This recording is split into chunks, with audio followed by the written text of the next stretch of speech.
la presencia de todos ustedes. Este es un acto más que hace el Círculo de Legisladores de la Nación. Yo estoy haciendo esta apertura en nombre de nuestro presidente, que lamenta no estar en este momento. Pero quisiera, repitiendo un poco las cosas que decimos usualmente, pero que es importante que se sepan. Este Círculo de Legisladores de la Nación tiene por varios fines, pero tiene la idea de que lleguemos desde lo que significa los conceptos del conocimiento a todos nuestros afiliados y más allá también de ellos, porque creemos que desde lo que es la presentación de un libro muy importante del cual vamos a hablar después, pero yo creo que es importante también que les diga que el Círculo de Legisladores de la Nación fue fundado ya hace varios años, en la década del 70, cuando por principio se creó y considerando una ley, esta circunstancia de que los legisladores en actividad y aquellos de mandato cumplido pudieran contribuir a todo lo que signifique un consenso, a todo lo que signifique iniciativa legislativa, ya desde otro ángulo, especialmente considerando que este es más amplio porque es pluripartidista como lo es el círculo y porque además comprende a distintas edades y distintos tipos de experiencia en distintos periodos. Este sentido del poder legislativo, dando ideas, creando iniciativas, es lo que nos mueve al círculo. Pero más allá de ello también, el círculo representa un lugar informal de reuniones. También representa esta posibilidad de poder tener conferencistas, de poder tener distintos ámbitos de discusión y lo que es importante para lo que significa en el día de hoy es considerar de que la presentación de un libro pueda llevarnos a un mayor conocimiento de sucesos que acaden en nuestro mundo. Quisiera decir también de que en el caso del autor del libro, este autor ha tenido una vida académica muy rica y ha significado en eso que nosotros podamos a partir de hoy enriquecernos una vez más con lo que ha significado la edición de este libro por parte de RT, por parte de lo que significa el esfuerzo editorial que hace quienes imprimen una obra. Porque sabemos que desgraciadamente en la crisis que vivimos se hace cada vez más difícil poder afrontar gastos y en lo que significa también, y esto quiero destacarlo, el esfuerzo que algunos hacen por seguir adelante más allá de las crisis económicas que se puedan vivir. Es importante entonces destacar en nombre de nuestro presidente Chicho Basile la bienvenida a todos ustedes y la consideración de que este círculo de legisladores va a permanecer siempre con sus puertas abiertas a cualquier inquietud que se quiera manifestar. En lo que se refiere a tres extraordinarios politólogos que también harán la presentación del libro, yo quiero decirles de que esto nos va a permitir a cada uno de nosotros, antes de leer este libro, saber qué es lo que vamos a leer y qué es lo que vamos a encontrar en el mismo. Y vale la pena decir que quienes van a estar acá hablando son personas que ya vienen con una experiencia y que lo que hace a un conocimiento de la política tienen todo ese aspecto que es importante señalar, de haber tenido no solo una experiencia, sino un conocimiento de lo que se va dando. Seguramente se escribirán otros libros, otros artículos, pero yo creo que es ineludible que pasemos por este conocimiento que nos brinda hoy Andrés Servín. Vamos a tener la posibilidad ahora de seguir adelante con estas exposiciones que yo creo que desde ya habiendo adelantado de cuál es el sentido de la misma, van a poder apreciar cada uno en lo que significa por los propios protagonistas de esta mesa. Quisiera entonces darle la palabra a Oliva Ayelén, un nombre que ella sabe que me resulta muy grato, porque Ayelén significa mapuche alegría, y yo creo que su forma de ser inclusive marca el sentido de su nombre. Para alguien como el que habla, que viene de la Patagonia, es muy grato escuchar palabras en el idioma de nuestros pueblos originarios. Mi querida Ayelén, está en sus manos poder hablar sobre los temas que nos traen a esta mesa.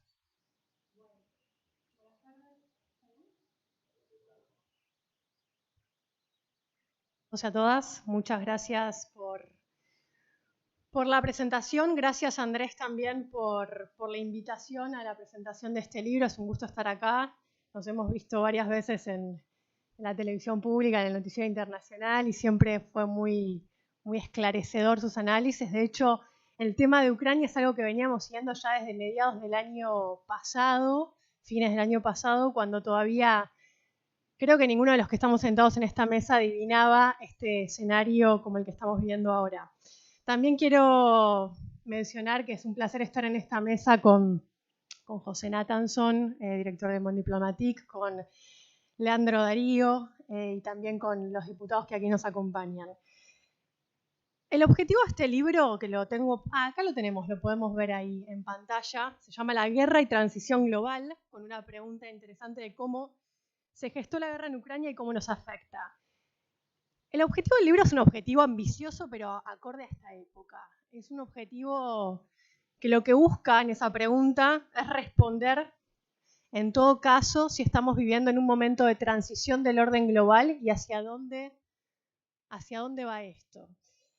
Me parece interesante también que permanentemente Andrés en este libro pone la mirada en América Latina, no pierde el registro en la región, en cómo entendernos también en clave global. Y para analizar esto, ¿quién mejor que Andrés? Digo que no solamente, ya han mencionado aquí su recorrido académico, su perfil intelectual importante también para las relaciones internacionales en Argentina, que es una persona que ha puesto y que viene siguiendo desde hace años también con atención Eurasia, que es una zona no tan estudiada en Argentina. Y hablamos de una definición geopolítica de esa interconexión entre Europa y Asia. Y en esa interconexión aparece, por supuesto, Ucrania como una especie de algodón entre dos cristales, me refiero a Rusia y a Europa, a Rusia y Occidente, también a esta especie a veces de amortiguador, o que intenta hacerlo con tal vez poco éxito por los últimos movimientos que estamos viendo, entre una parte de Asia y el resto de Europa. Quiero comentar que yo lo leí de manera bastante heterodoxa el libro, porque arranqué por la introducción, después me fui al capítulo 7. El capítulo 7 es un capítulo que es un análisis muy acorde a esta época, que analiza, su nombre es La guerra y sus repercusiones globales y regionales. Y en el resto de los capítulos también, cuando uno va analizando el tema, lo que encuentra ciertos elementos que explican este desenlace en el que estamos viviendo, que estamos viendo, siendo testigos ahora. Por ejemplo, Andrés hace un recorrido a través de distintas notas que fueron publicadas previamente, muchas de ellas en Diario Perfil, otras en Clarín. Hace un recorrido sobre, por ejemplo, menciona el tema del pivote hacia Pacífico de Estados Unidos, el cambio durante la administración de Donald Trump. También hace referencia a cómo se fue modificando esa relación entre Rusia y Estados Unidos, a la relación Rusia-Estados Unidos-China, también al avance de la iniciativa de la Franja y la Ruta en China. Digo, son todos elementos que explican de alguna manera el momento de transición o de cambio del orden global tal cual lo entendíamos, y en este momento que está tomando algunas formas todavía no del todo definidas. Si bien decía que el año pasado nosotros, los que seguimos estos temas, ya veníamos conversando acerca de lo que estaba pasando en el este ucraniano, en el este europeo, había algunos, yo decía que no nos imaginábamos, o pocos se habrán imaginado este desenlace, porque el foco de atención, y esto es algo que menciona también Andrés en su libro, estaba puesto en China, ¿no? La tensión que había entre China y Estados Unidos. Después de la crisis de Hong Kong aparece también la tensión cada vez más latente con Taiwán, algo que se reflota ahora con el último viaje o el primer viaje, primer y último hasta el momento viaje del presidente de los Estados Unidos a Asia. Pero ¿qué es lo que tenemos ahora? Lo que tenemos ahora es una Rusia que se presenta o se quiere presentar como una potencia asediada. ¿Asediada por quién? Por Estados Unidos, por la OTAN, por los países europeos, y que quiere recuperar o que quiere reafirmar su lugar en el mundo. Yo creo que con poco éxito, ¿no? Creo que con poco éxito, porque si algo le está saliendo bastante mal en este contexto es el lugar en el que está quedando acomodada después de los últimos movimientos, sobre todo en materia más que nada económica, por las sanciones económicas que estamos viendo y que la están aislando completamente del mundo, y que incluso si la guerra termina hoy, la recuperación de Estados Unidos, de Rusia, va a llevar largos años. Otro de los actores centrales en todo esto es Ucrania, donde aparece como el campo de batalla de esas tensiones. Se habla muchas veces de una guerra proxy, ¿no? De una guerra donde lo que se están disputando en realidad es el poder entre Estados Unidos y Rusia, y Ucrania aparece como un tercer estado que sufre el impacto de esa tensión entre Estados Unidos y Rusia. Y Estados Unidos, que esto no sé si lo dice Andrés, no quiero ponerlo en su boca, pero desde mi punto de vista que aparece como una potencia en declive, que esta guerra de alguna manera consigue o le da los elementos, le da los recursos necesarios para ocupar o intentar recuperar su lugar en el mundo, perdido o debilitado después del paso de la presidencia de Trump, la pérdida también de poder en los espacios multilaterales, incluso las críticas que ha tenido muy fuertes que ha tenido la OTAN, en algún momento diciendo que ya no servía para nada, presionando a los líderes europeos, y pienso principalmente en Angela Merkel, también en Emmanuel Macron, para que inviertan mayor presupuesto de su Producto Interno Bruto en esta alianza militar, etc. Y Andrés plantea que esta guerra en Ucrania plantea una reconfiguración de las relaciones de poder, y lo dice de esta manera, y un paso más a la transición de un nuevo orden mundial. Al tema militar se le agrega, por supuesto, de las sanciones económicas, que están también reconfigurando el mundo. Y ahí aparece esa tensión también cuando uno ve el mapa del mundo y cuáles son aquellos estados que han aplicado las sanciones económicas contra Rusia. Puede haber una división muy clara y muy taxativa entre el sur global y el norte, ¿no? Aparece Estados Unidos, Canadá, Europa con estas medidas, y, bueno, África, América Latina, gran parte de Asia, India, ¿no? China, quedando afuera de esa pulseada política.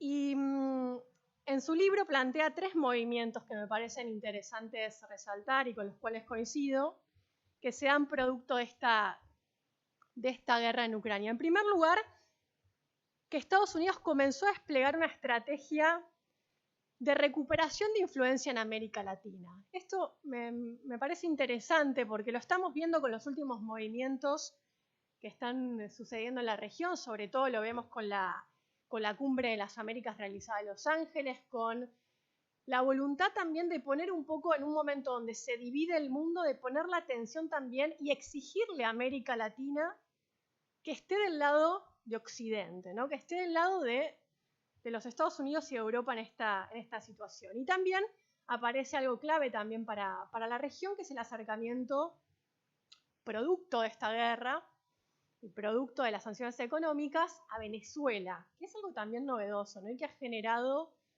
y que está generando para mí una reconfiguración interesantísima sobre Venezuela, que luego, bueno, Andrés es especialista también en el tema, pero que podemos analizar, pero que es muy interesante, sobre el movimiento de Estados Unidos, los triunfos de las izquierdas en América Latina, la reconfiguración y la reapertura de las relaciones diplomáticas entre Colombia y Venezuela. Digo, aparece una Venezuela distinta en el mapa geopolítico como la conocíamos hasta el momento, producto de estos movimientos que se están dando. El segundo cimbronazo, podríamos decir, que ocurre en este contexto es también el acercamiento, la reafirmación de esas relaciones entre Estados Unidos y Europa, que ya Europa, y pienso sobre todo en el rol de Emmanuel Macron, presidente francés en todo esto, en las últimas semanas hemos visto movimientos como tratando de diferenciar los intereses de Estados Unidos en esta guerra con los intereses europeos, que son otros. En algún punto, a ver, los intereses de Máxima son los mismos, pero que frenar la guerra, evitar una guerra en territorio europeo, pero ahí se solapan algunos intereses distintos para Europa. Pero Estados Unidos logró reafirmar o recomponer sus lazos con estos socios transatlánticos. Y eso me parece interesante porque venía un poquito debilitado, sobre todo en el último tramo. Y por último, el tercer elemento, que es el acercamiento entre Rusia y China. China se presentó con esta invasión bastante ambigua, podríamos decir, sancionando, cuestionando justamente la invasión, sin llamarla invasión, hablando de operación especial, tomando la retórica y los conceptos de Rusia, pero sin avanzar con una política de sanciones económicas, de hecho modificando en gran parte sus lazos económicos y comerciales tradicionales, por ejemplo, alterado su principal socio importador de petróleo en China, es Arabia Saudita. Eso lo modificó para también permitir que ingresen desde Rusia o cubrir ese déficit que tiene Rusia ahora con la exportación de petróleo. Y también creo que en esto le está dando cierto aire a China para reafirmar el despliegue de todas las instituciones financieras y los mecanismos económicos que tiene China, que ya venían funcionando y con esta situación recobran cierto valor, como algunos de ellos es la Organización de Cooperación de Shanghái, la Nueva Ruta de la Seda, el Banco de Desarrollo de China, el Banco Asiático también de Inversión. Digo, son elementos que empiezan a cobrar otra fuerza en un mundo tan convulsionado, sobre todo me centro también en esta pata económica como la que estamos viendo. Y Andrés pone el foco de atención en su libro acerca de que la tensión entre dos lógicas, la lógica de poder de Rusia y la lógica económica impuesta como respuesta de Estados Unidos hacia lo que está pasando en Rusia, podría generar algunos ganadores y perdedores inesperados. Lo deja abierta esa pregunta y me parece interesante, ver o estar atentos, que todavía no tenemos respuesta certera acerca de esto, pero estar atentos a esos efectos tal vez no deseados que está generando o que pueda llegar a generar esta invasión rusa a Ucrania y sobre todo pienso en China. Hago una mención cortita más y ya cedo la palabra para no ser muy largo al tema de América Latina, porque la pregunta es, bueno, ¿qué pasa en América Latina cuando estamos viendo este proceso de transición hacia un nuevo orden global? Y ahí aparece la idea de pensar, sin replicar o sin entrar en una especie de flojera, muchas veces aparece una especie de flojera intelectual donde nosotros podemos refugiarnos en ciertas categorías o en ciertos marcos interpretativos o narrativas del pasado viejos que nos ayudan a comprender el presente, pero acá Andrés marca una diferencia, y hay nuevos elementos también que reconfiguran este mundo, que a veces el concepto, la idea o el marco interpretativo de la Guerra Fría entre Estados Unidos y China nos queda un poco justa, no alcanza para explicar esto. ¿Y por qué? Básicamente se pregunta en el libro si esta idea de la bipolaridad entre Estados Unidos y China constituye o no el eje articulador del actual orden mundial emergente. Y en todo caso, ¿en qué lugar queda América Latina en eso? En ese sentido, América Latina, si la seguimos esta línea, quedaría atrapada en una lógica de pelea, de tensión entre un Estados Unidos que ha vaciado un lugar o que ha dejado o ha estado ausente en la región, por eso la reactivación es importante que se está dando de cara a América Latina, Y por otro lado, básicamente, ¿por qué? Porque la política exterior de Estados Unidos estuvo enfocada en un primer momento, comienzo de este siglo, en Medio Oriente, luego la retirada de las tropas de Afganistán. De hecho, lo dijo Biden de manera muy clara, retiramos las tropas para poner la atención en China. Luego aparece este imprevisto que es la invasión rusa a Ucrania, que hace girar los intereses y las energías de Estados Unidos para redireccionarlas en el este europeo, y con un ojo puesto siempre en China. Y por otro lado, la gran presencia que fue tomando China en los últimos años, sobre todo en América Latina y también en África, por ejemplo. Y Andrés plantea en su libro que este proceso de transición del orden global, en todo caso, nos tenemos que hacer la pregunta si estamos ante un mundo que se plantea como bipolar, multipolar o una combinación de ambas. Y ahí Andrés menciona varios otros actores, por ejemplo, el rol de Rusia en América Latina. Pienso concretamente con los países gobernados por izquierdas de corte más autoritario, como es el de Venezuela, Cuba y Nicaragua. No es casual que Nicaragua la semana pasada aprobó el ingreso de tropas rusas a territorio nicaragüense, pero también previo a eso, y con esto voy cerrando, previo a eso hubo previa a la invasión, previo al 24 de febrero, hubo un encuentro de Vladimir Putin con los dos principales mandatarios de América del Sur. Nos estamos refiriendo a Jair Bolsonaro de Brasil y Alberto Fernández de Argentina. Principales, digo, por la dimensión territorial y de cantidad de población, etcétera, de nuestros países. Aparece también la Unión Europea, aparece Japón, India jugando fuerte con América Latina.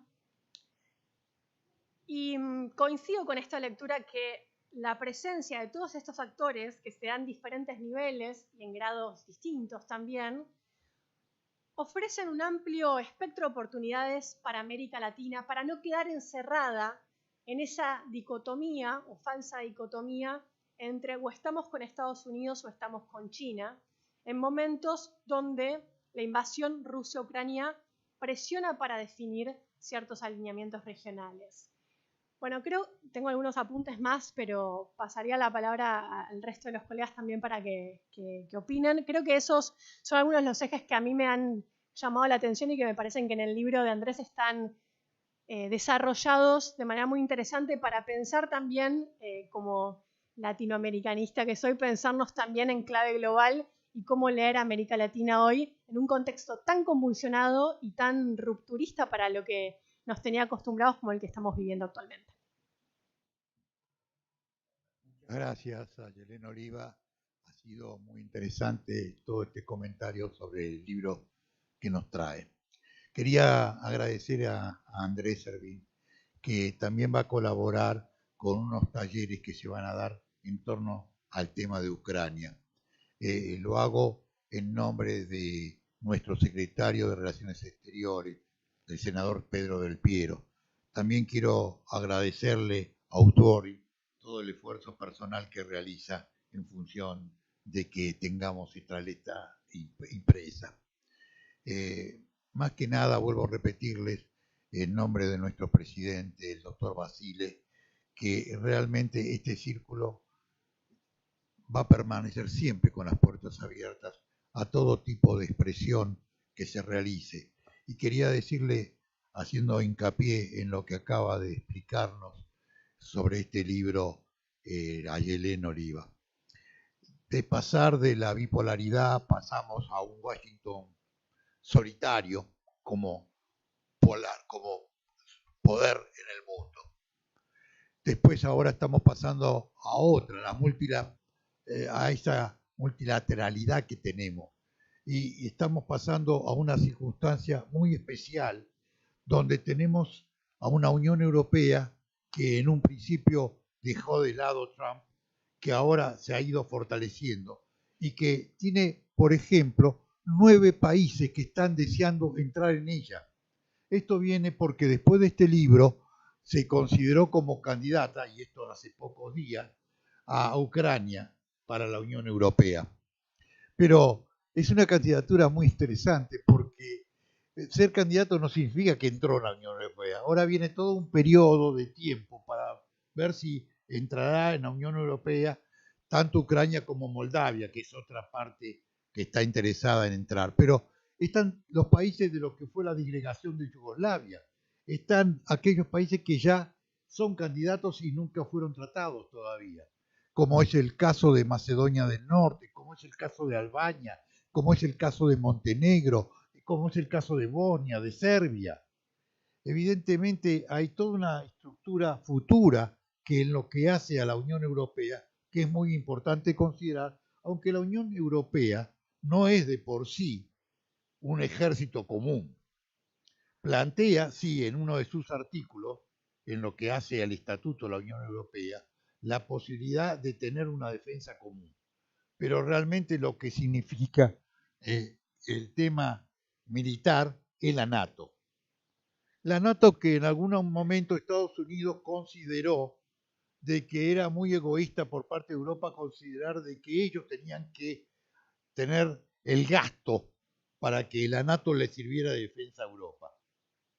Bueno, eso evidentemente hoy ha cambiado y también han cambiado los presupuestos y también esto está cambiando la economía de los países europeos. Esta es otra de las circunstancias que tendremos que considerar en el futuro y a la cual nos lleva este libro. Yo me atrevo a hablar de ese futuro como desafío para todos nosotros. Y bueno, voy a dar ahora la palabra a quien va a hablar mucho mejor que yo seguramente, porque tiene una gran experiencia.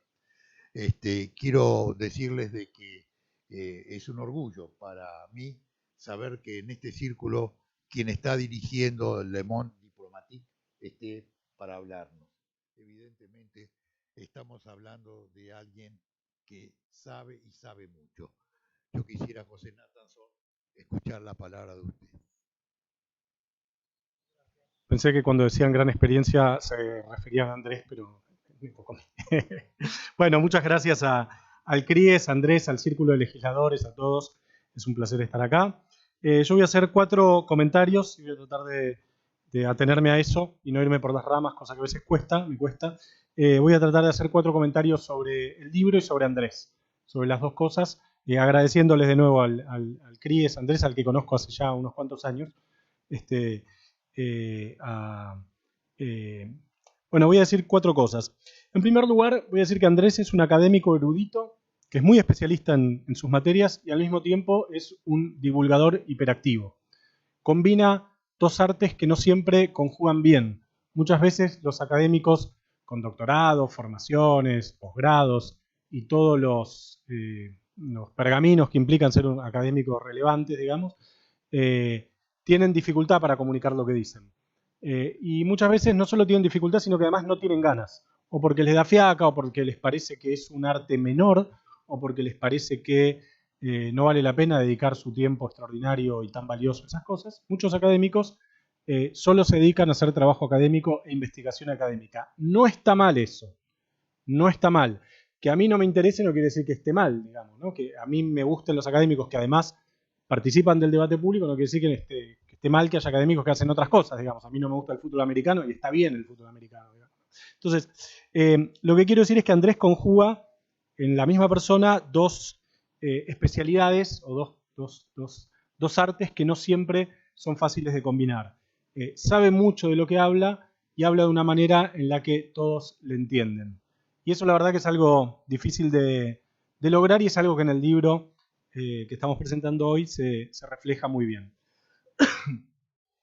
El segundo comentario tiene que ver con el foco de Andrés. Andrés vivió muchos años en Venezuela, es un gran especialista en temas venezolanos y del Caribe, es un gran caribeñista o caribeñólogo, no sé cómo se dice, cosa que hay poco y menos acá en el Cono Sur. Y sabe mucho, obviamente, de América Latina, pero hace ya varios años que viene enfocando su investigación, su trabajo y sus análisis en lo que uno podría llamar el mundo no occidental, ¿no? Sobre todo en Eurasia, pero sobre todo mirando lo que pasa más allá de los grandes centros de poder occidental situados en Europa del Norte y en Estados Unidos.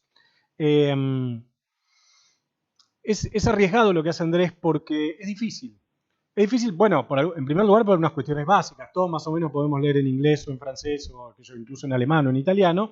Ahora, ir a buscar materiales en los idiomas que se hablan en el mundo no occidental, es decir, ir a buscar materiales en ruso, en chino, en pakistaní, en farsi, en árabe, es más difícil. Digamos, ¿no? Entonces, ahí hay una limitación que muchos académicos o muchos investigadores o muchos periodistas también, por supuesto, no pueden traspasar y que Andrés hace el esfuerzo de traspasar porque lo que mira Andrés lo que hace Andrés es usar un prisma más amplio para mirar el mundo. Y eso me parece que es un esfuerzo que ha desarrollado, sobre todo en los últimos años, cuando dejó de mirar el Caribe y América Latina, o siguió mirando América Latina y el Caribe, pero cuando empezó a mirar puntualmente Eurasia. Entonces, ahí hay un rasgo de originalidad en el trabajo de Andrés que creo que lo hace muy valioso. Andrés mira cosas que otros no miran. Y eso es algo que a mí me parece que está buenísimo, está interesante. Hay un montón de gente estudiando en Estados Unidos, Europa o no sé qué. Bueno, está buenísimo también, es importante. Ahora, hay menos gente estudiando qué es lo que pasa en esa dinámica endiablada entre China, India, Pakistán y el Indo-Pacífico, ¿no? Entonces ese es el segundo punto que me parece que vale la pena y que está muy reflejado en el libro. Si uno mira el libro tiene capítulos sobre América Latina. Andrés Ayelén analizaba bien recién cómo el impacto de estas nuevas tendencias globales y de esta etapa de transición global, según lo que define Andrés en el libro, se están sintiendo los primeros efectos de esta transición global en América Latina. El libro analiza América Latina, habla de Argentina, de Brasil, de Venezuela, pero habla mucho de China, habla de Pakistán, habla de la India, habla de Rusia, habla de Ucrania, es decir, usa un foco amplio para mirar el mundo. Y eso es algo que, como decía hace un rato, se ve poco.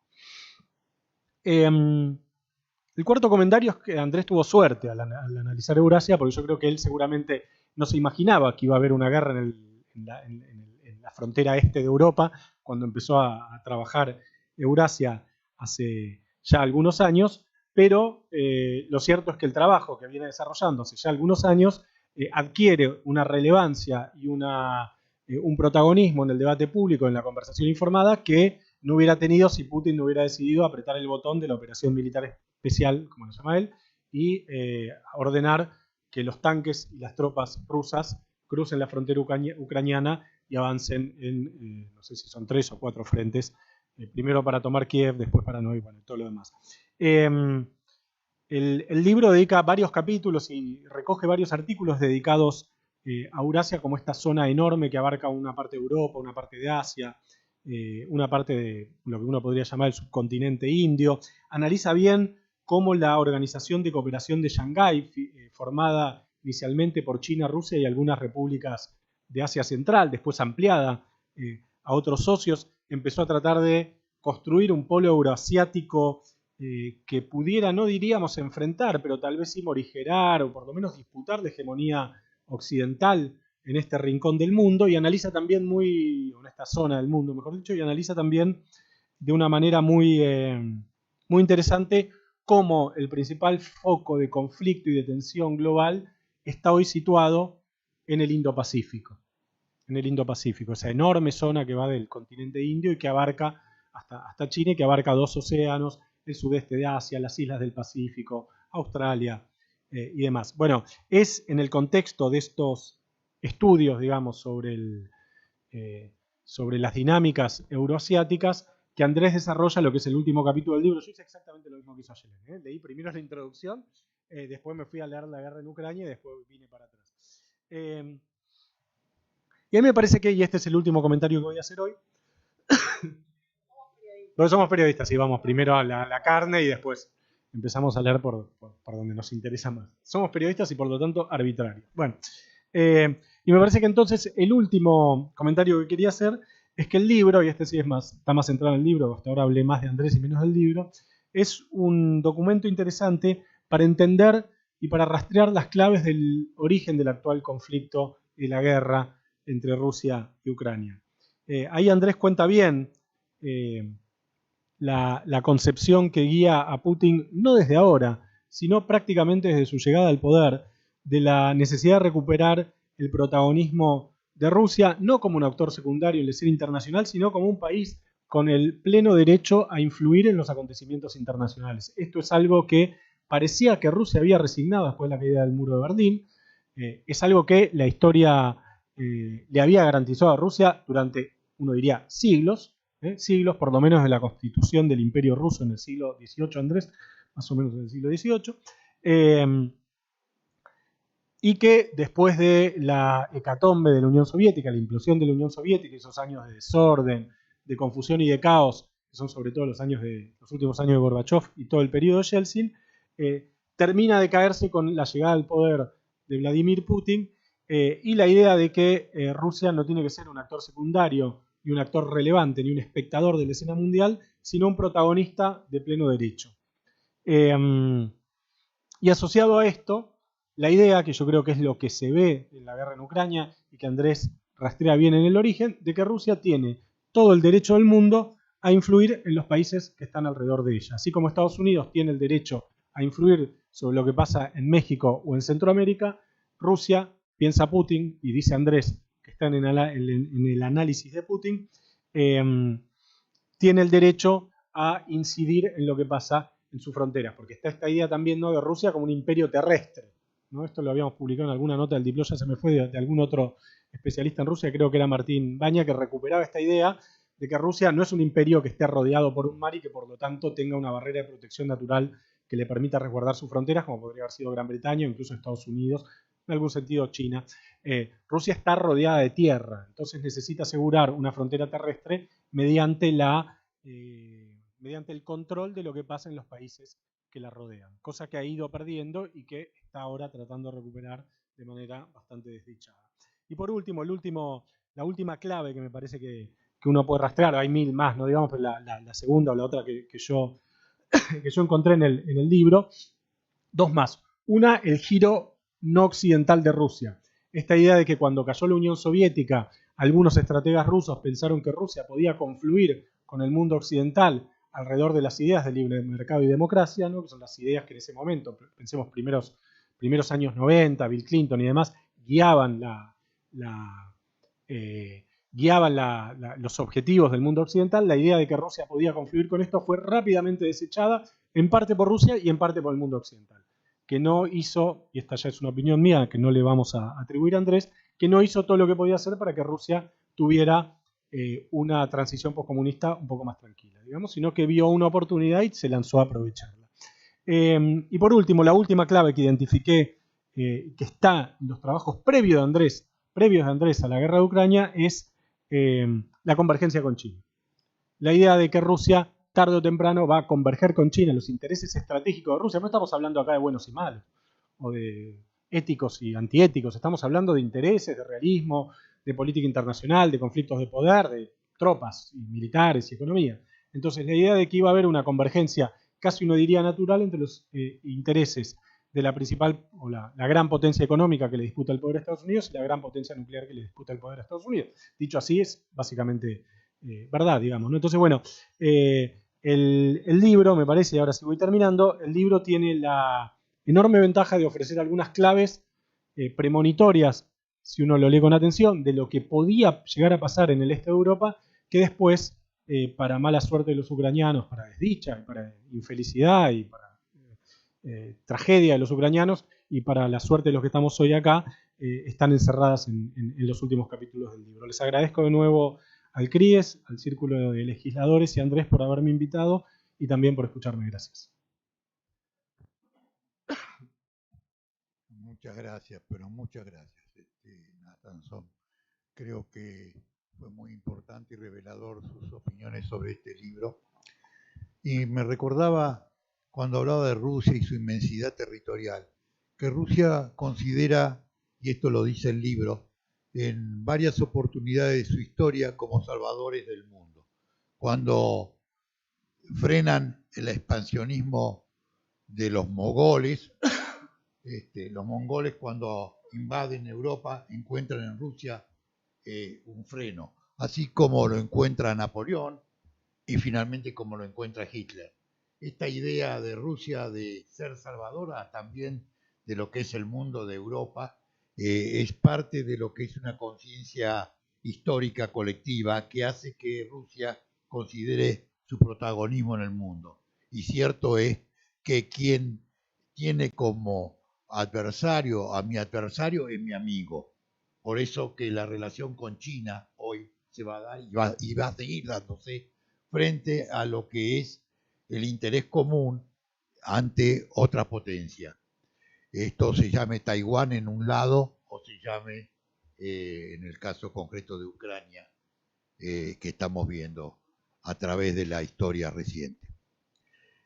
Quisiera ahora presentarles al último orador, a Leandro Dario, nombre que me evoca algún imperio en el pasado, y quisiera también decir que viene de una formación académica muy interesante, la UBA y San Andrés, por ejemplo. Le paso la palabra y le agradezco nuevamente a José Nathanson y a Yelena Oliva sus expresiones anteriores.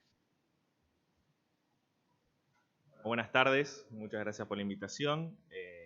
Quiero arrancar contando cuál es mi relación con Andrés. Yo, Andrés, cuando estaba en la facultad lo leí, lo estudié. Luego, cuando trabajaba en Perfil, lo edité y publicamos muchos de los artículos que integran este libro. Y ahora estar en la presentación del libro es como cerrar una especie de círculo. Así que, Andrés, estoy muy agradecido por la invitación, muy honrado de estar acá. Voy a hacer un breve comentario sobre algunas de las cosas que plantea el libro y después un comentario sobre Andrés en sí mismo. Me parece que el libro lo que intenta destacar es que la guerra en Ucrania sucede en un momento en el cual el mundo, el orden internacional está en transición, ya lo comentaba Yelén. Andrés se pregunta si vamos hacia una estructura multipolar, si vamos hacia una estructura bipolar. A veces la dirigencia argentina tiene una mirada de la estructura multipolar un poco cándida y optimista, ¿no?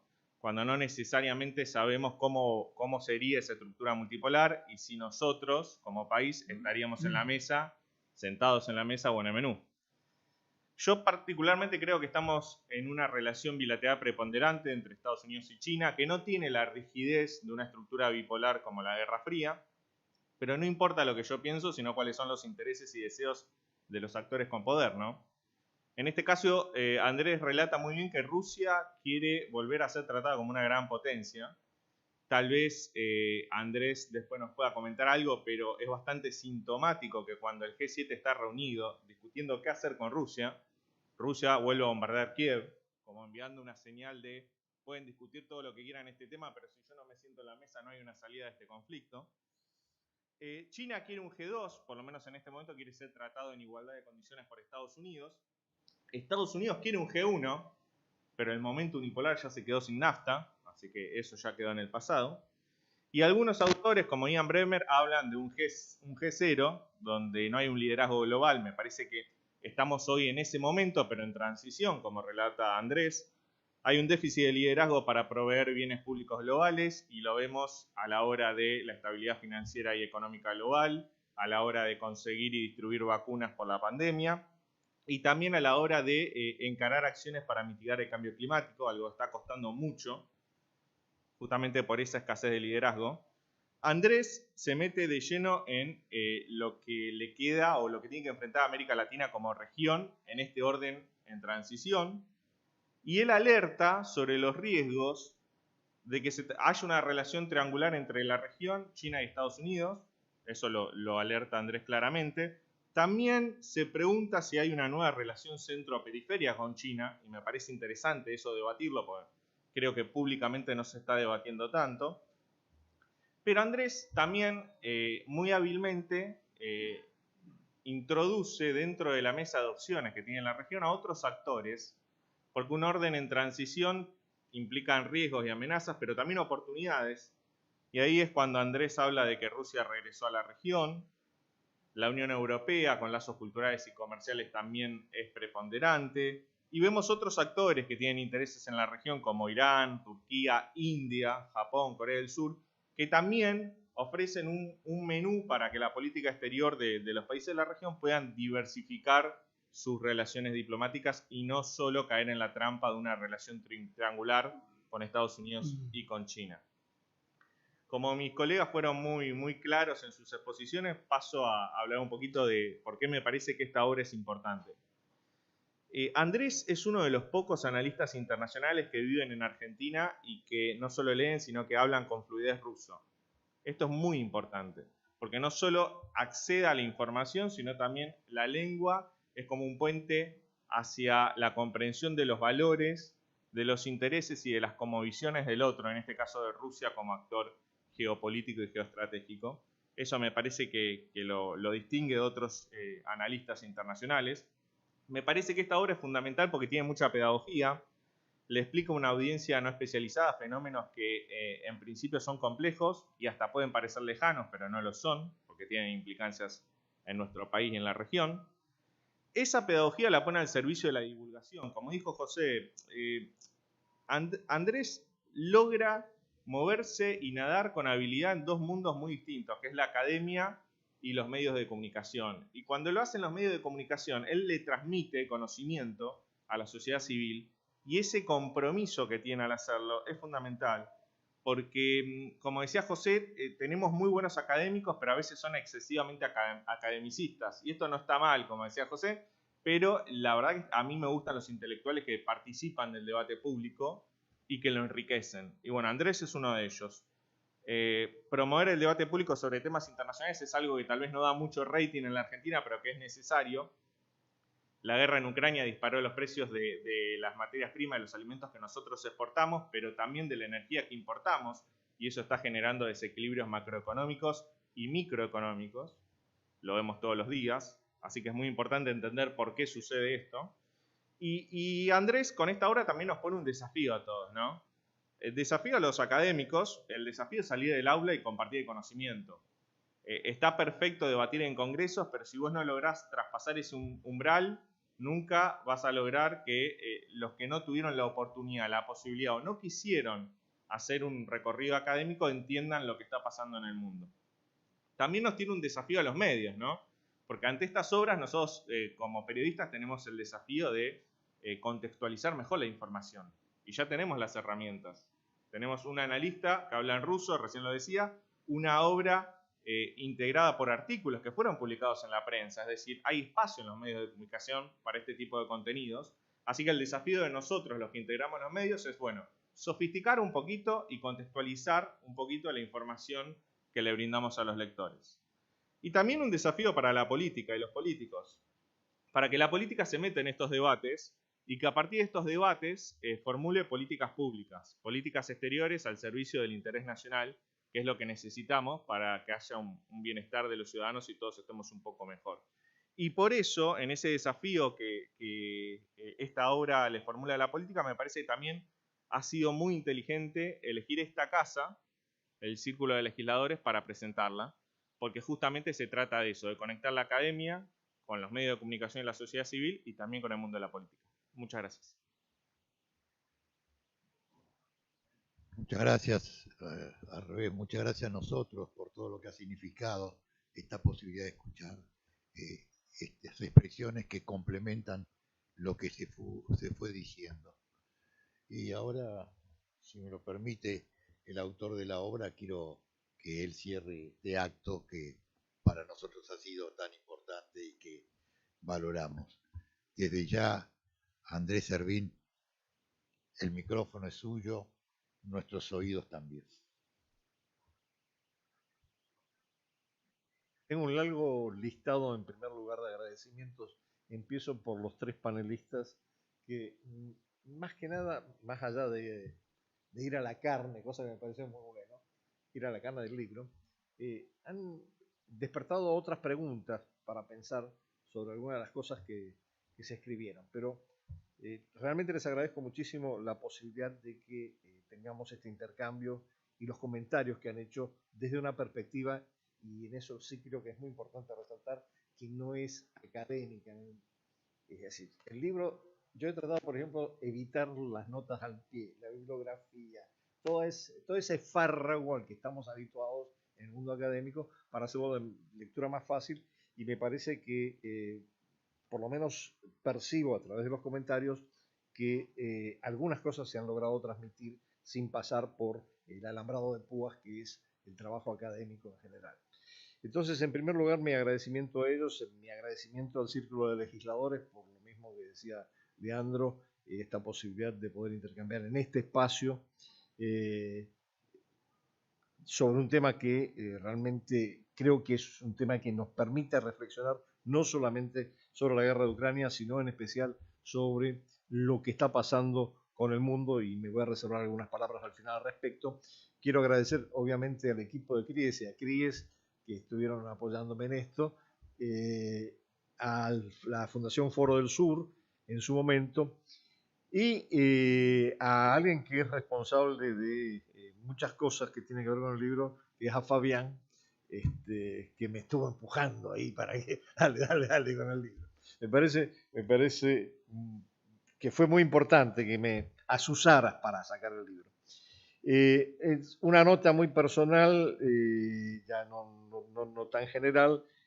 Yo tengo un agradecimiento muy especial con mi hijo André y con mi esposa Mireya, porque los que se leyeron todos los trabajos en borrador, hicieron los comentarios y me dijeron esto está mal y esto está bien, fueron ellos. Así que les agradezco el estoicismo en este caso de estar leyendo. Y bueno, lamentablemente no está también a Martina Sanz, que ayudó con la revisión de algunos datos de CRIES, eso es parte del equipo de CRIES.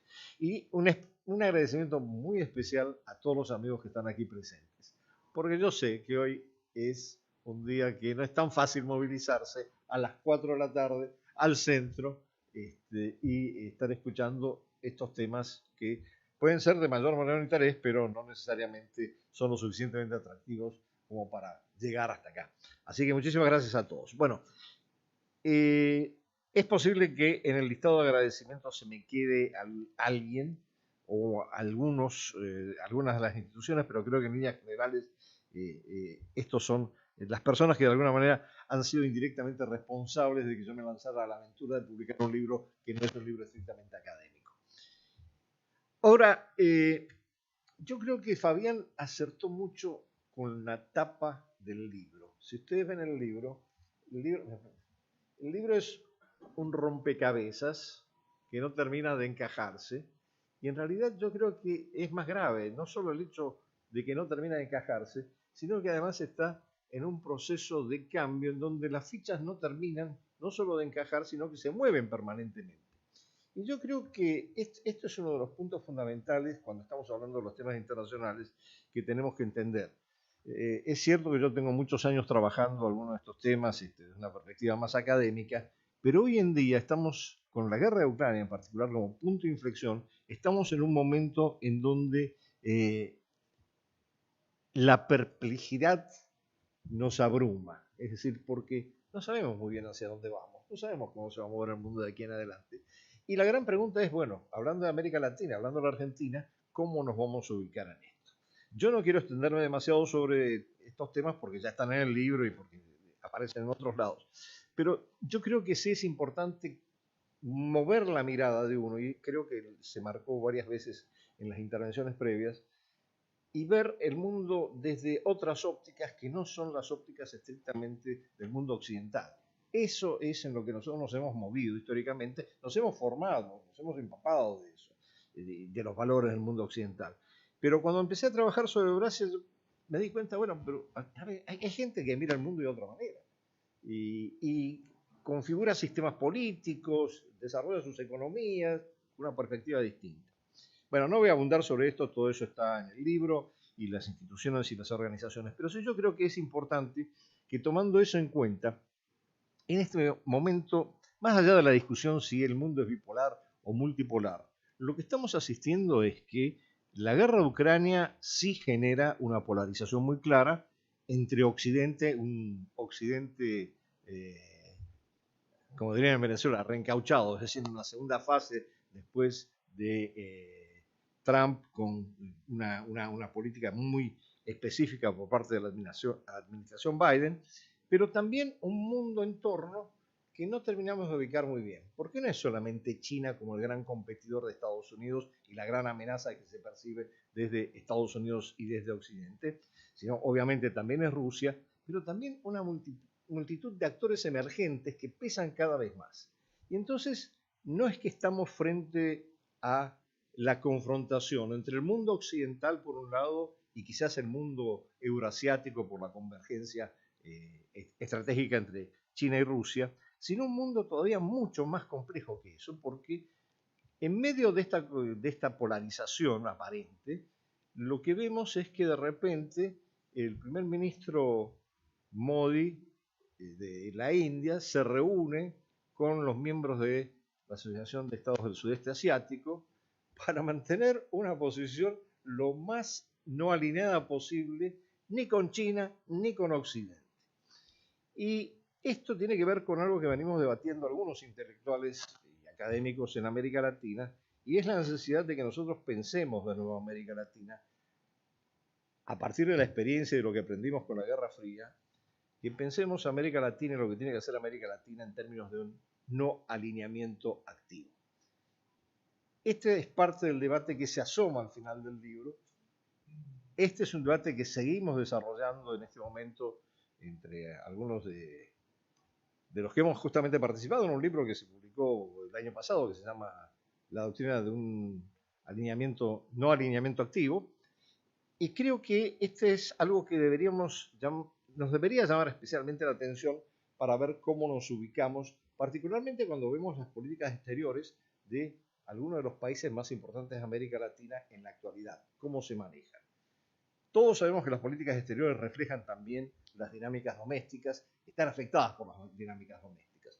Pero es interesante ver cómo se van orientando de una manera muy particular. Y yo creo que en algún sentido, y con matices distintos, los mayores actores de América Latina, a pesar de que no tenemos una voz conjunta, han logrado marcar una cancha o deslindar su posición con respecto a Occidente por un lado, a Estados Unidos en particular, y por otro lado también con respecto a China y con respecto al mundo euroasiático. No sabemos hacia dónde va esto, no sabemos si sigue por ese tercer camino, y no quiero aquí hacer referencias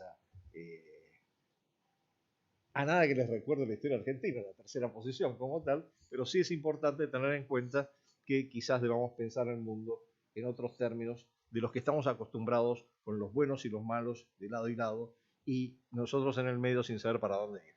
Dicho esto, realmente, insisto, les agradezco muchísimo este intercambio y las reflexiones que han surgido. Tengo muchas notas que tengo que retomar después y ver, pero lo que más me ha gustado además es que, y esa fue la intención, con premeditación y alevosía, de invitar a periodistas a hacer comentarios, de que realmente se fue a la carne y no nos fuimos a una discusión por allá arriba. Y bueno, eso la podemos tener en la academia en cualquier momento y nos escuchan dos, a lo mejor, en algunas circunstancias. Así que muchísimas gracias de corazón a todos ustedes y los que están participando aquí. Y no me resta más que decirles, lean el libro.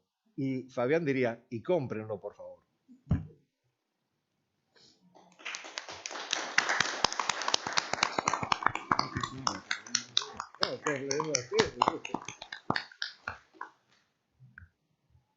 Bueno, todo siempre tiene un final y en este caso es un final que nos deja interrogantes, respuestas y fundamentalmente la inquietud que, como bien decía Andrés Servín, de leer el libro, a aquellos que no lo leyeron, hay que hacerlo con mucha paciencia porque es un libro denso. Desde ya les aseguro que vale la pena tenerlo no solo como libro de lectura, sino de consulta, porque la historia sigue, y esta historia que sigue nos va enseñando de que en este mundo realmente en crisis tenemos que ser todos protagonistas. Y esto es lo que nos incita el libro, a que todos aquellos que nosotros vivimos sobre esta tierra seamos protagonistas. Primero porque hoy está la paz en juego, y la paz afecta a todo el mundo. No se crean, como se creyeron quizás nuestros antepasados en Argentina durante la Segunda Guerra, que era algo que sucedía tan lejano. Y entonces era algo de otro continente. Acá cada cosa que pasa en un lugar del mundo repercute en todo el mundo. Y además estamos hablando inclusive de ojivas nucleares con una liviandad absoluta. Yo quiero realmente incitarlos a que tomen este desafío en sus manos cada uno de los habitantes de la Tierra. La paz no está en manos de 3 o 4 que puedan decidir apretar un botón. Está en manos de todos nosotros. y tenemos que resguardarla, más allá de lo que significa la guerra como criminalidad de armas convencionales. Estamos realmente volviendo atrás. Hemos llegado a una situación hoy de haber naturalizado las circunstancias que nos toca vivir. Y no son circunstancias normales. Europa vivió una paz durante muchos años porque tuvo una enseñanza muy sangrienta, pero muy sangrienta. 50 millones no significa nada. Hay que pensar que Zelensky tuvo su familia muerta, Zelensky me refiero al presidente de Ucrania, su familia muerta durante la Segunda Guerra porque habían pecado, eran judíos, no tenían la religión cristiana o no eran pronazis como hubo muchos en Ucrania en aquel momento, como existió un ejército Blasov. Blasov era un oficial del ejército soviético que se pasó a Alemania. Hay cosas que debemos recordar todos para no volver a repetirlas. Ya no vamos a salvar las vidas que se mataron. Ya no vamos a salvar las familias destruidas de lo que significaron las guerras. Hoy tenemos que salvar a los que se están muriendo hoy en nuestra tierra y a los que se puedan morir en el futuro. No naturalicemos la guerra. No tomemos como algo que ocurre lejos, allá lejos y hace tiempo. Está ocurriendo hoy y en nuestro mundo. Este es el desafío. Realmente perdónenme que yo aproveche esta hermosa posibilidad que me ha brindado Andrés Silvián y los oradores, porque en el fondo de todo esto subyace un conflicto, y es un conflicto que no se está desarmando, al contrario, está asumiendo características de poder, y es lo que se está discutiendo, quién lo tiene más. Y esta circunstancia se hace por la violencia, y esto es lo que no debemos aceptar. Muchas gracias y perdónenme este cierre un poco como exabrupto, pero prefiero equivocarme en esto y no acertarle en la indiferencia. Muchas gracias.